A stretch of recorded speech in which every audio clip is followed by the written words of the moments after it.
চারটে ঠেস দিয়ে কথা বলছে। আমার কিরকম লাগে ভাবো তো মেজবাবু। তোমাকে কেউ কিছু বললে আমার ভেতরটা জ্বালা করে, চিরবির করে আমার।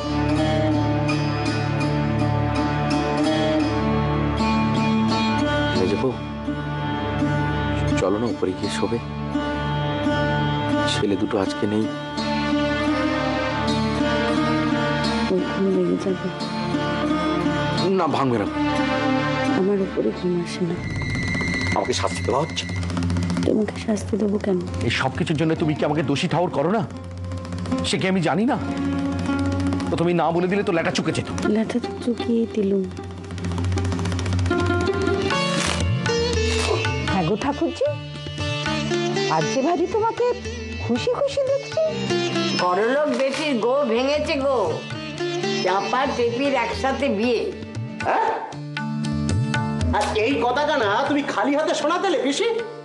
তোমার কি চক্ষু লাজের বালাই নেই? তোমার দুখানা নাতনির বিয়ে তুমি খালি হাতে শোনাতেলে। ছি ছি ছি ছি ছি ছি। থাম দেখিনি খালি কথা আর কথা। মেয়ের বিয়ে তো দায়, ঘাট থেকে বোঝা নামানো। আনন্দ কিসের? দেখো পিসি, আমার সম্মুখে অমন ধারা কথা কইবে না, এই বলে দিল। কি দোষ করেছে যেমন কইছ? সংসারে তারা এতই ফেলনা। তারা যদি সত্যি সত্যি অত ফেলনা হতো না, তাহলে স্বয়ং ভগবান জগদীশ্বর হিসেব করে সমানভাবে তাদের পৃথিবীতে পাঠাতেন না, বুঝলে?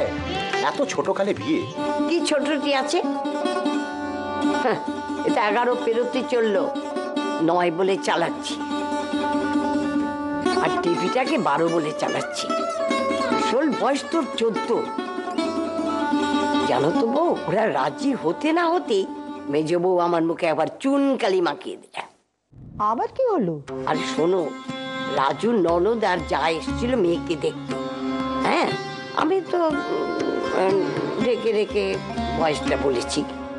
ও মা, তুই বউ মানুষে এসে চুপ করে দাঁড়িয়ে থাকবি তো? বলে দিলে আসল বয়স। বুঝো তার গুণ। সে ভারী সত্যবাদী কি না? দেখো বউ, সত্যবাদী কিন্তু আমরাও, কিন্তু শুধু সত্যবাদী দিয়ে তার সংসার চলে না, সবকিছু বজায় রাখতে হবে তো।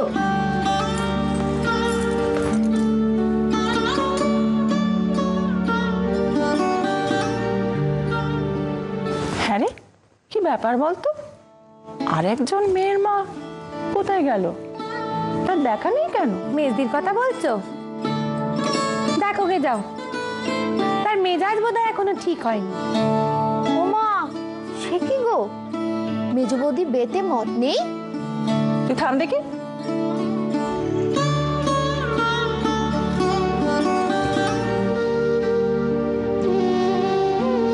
ওই কমলা শাড়ি কেন দাও না?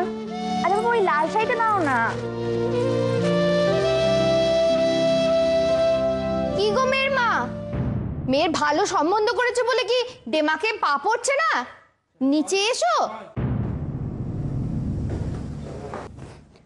আসছি।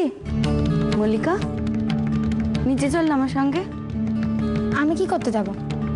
ও মা, কি করতে আবার কি? তুই বেশ আমায় বলে বলে দিবি কোন শাড়িগুলো ভালো। আমি বাপু তো বাছাবাছি করতে পারি না। আমাকে বারান্দায় দেখে তোমার মনে হয়েছে যে ওই শাড়িগুলো দেখে আমার মন খারাপ হয়েছে, আর তাই তুমি আমাকে নিচে নিয়ে যেতে চাইছো। মল্লিকা, থামো তুমি। আমি বিধবা মানুষ, আমি ওখানে গেলে কারুর ভালো লাগবে না। অত শত শুভ অশুভ আমি জানি না, জানতে চাইও না।